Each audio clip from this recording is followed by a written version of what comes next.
गावाकडे गेलो आणि आमची आई म्हणाली की नेहमीच्या मसाल्याच्या भाज्या खाऊन मी बोर झालेली आहे, नेहा तुझ्या हातचा डाळ कांदा होऊ दे. मी म्हटलं खरंच आहे डाळ कांदा?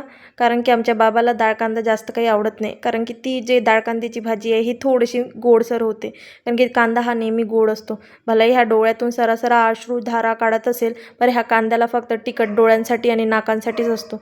खाण्याबाबतीत मध्ये तर हा गोडसरच असतो. एवढे कांदे सोलून आणि धुवून घेतले आणि यांना स्वच्छ करायसाठी मला तब्बल 1 घंटा लागला.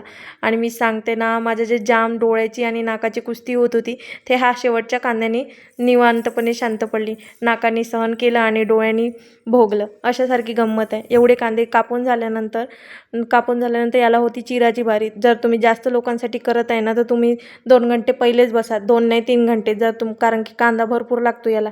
कांदा कापला, बारीक चिरण्याची प्रोसिजर अलगच. तुम्ही तुमच्या चॉपरच्या भरोशावर बसला असाल ना, तर तुम्ही अर्धे तो खोट्याच आश्वासनावर बसले आहे, जसे आपले मंत्री लोक आपल्याला देतात. ठीक आहे, म्हणून चॉपरच्या भरोशावर बसू नका. चुपचाप आपली पावशी किंवा आपला चाकू आणि पॅलेट घ्या आणि त्याने कापा.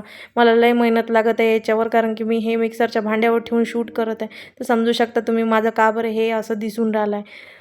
ठीक आहे, तर मग आमचा बारीक बारीक कांदा चिरणं सुरू होता. बारीक बारीक कांदा चिरल्यानंतर मला विचार आला की याच्यासाठी मसाले लागते.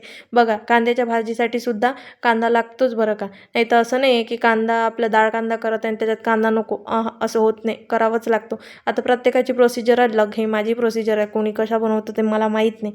ठीक आहे, मग मी कांदा खोबरं आणि लसूण शिलून घेतला, ते अलग भाजून त्याचा पेस्ट करून घेतला. ते तुम्हाला करून दाखवण्याची गरज नाही, कारण की माझ्यापेक्षा जास्त हुशार बायका आणि किचन किंग ऑलरेडी आपल्या यूट्यूबवर आहेच अवेलेबल. हा माझा एक्सपिरियन्स आहे जो मी तुमच्यासोबत शेअर करत आहे. मग असा छान गोल्डन्सपर्यंत होईपर्यंत आपला कांदा भाजून घ्यायचा. हे फिल्टर आहे, लवकर लवकर लक्षात आलं असं, सॉरी बऱ्याच लोकांना लक्षात आलं असं.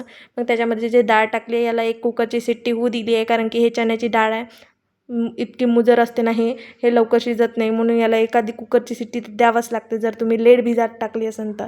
नंतर मी आपले मसाले वगैरे टाकून, पाणी वगैरे टाकून याला उकळी येऊ देत होती. उकळी छान येत होती, दिसायला पण छान दिसत होती. फक्त मला असं वाटत होतं त्याचं टेस्ट मॅनेज झालं पाहिजे, कारण की आपल्या इथं जे खाणारे व्यक्ती आहे त्यांना ही आवडली पाहिजे.